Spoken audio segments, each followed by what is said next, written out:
What if I told you Jesus came to abolish religion? What if I told you voting Republican really wasn't his mission? What if I told you Republican doesn't automatically mean Christian, and just because you call some people blind doesn't automatically give you vision? I mean, if religion is so great, why has it started so many wars?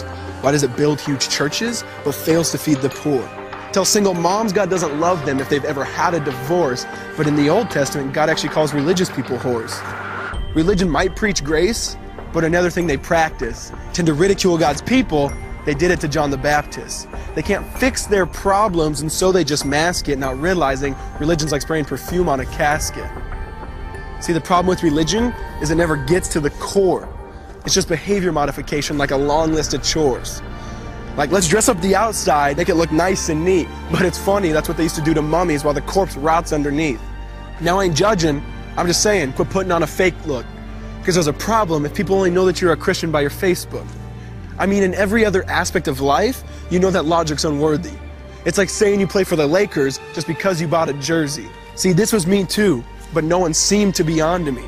Acting like a church kid while addicted to pornography. See, on Sunday I'd go to church, but Saturday getting faded, acting if I was simply created to just have sex and get wasted. See, I spent my whole life building this facade of neatness, but now that I know Jesus, I boast in my weakness. Because if grace is water, then the church should be an ocean. It's not a museum for good people, it's a hospital for the broken.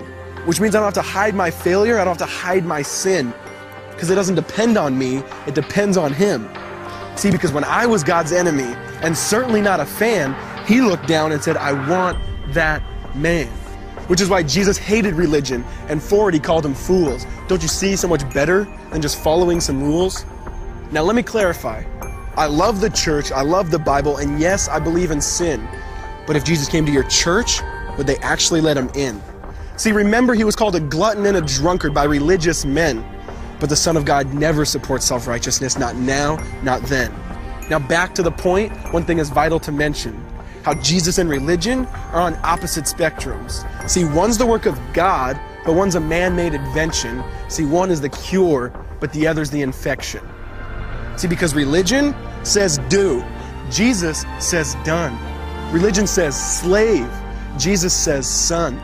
Religion puts you in bondage, while Jesus sets you free. Religion makes you blind, but Jesus makes you see. And that's why religion and Jesus are two different clans.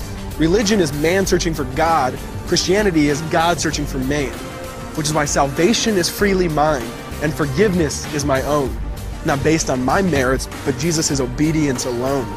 Because He took the crown of thorns and the blood dripped down His face. He took what we all deserved. I guess that's why you call it grace. And while being murdered, He yelled, Father, forgive them. They know not what they do. Because when He was dangling on that cross, He was thinking of you.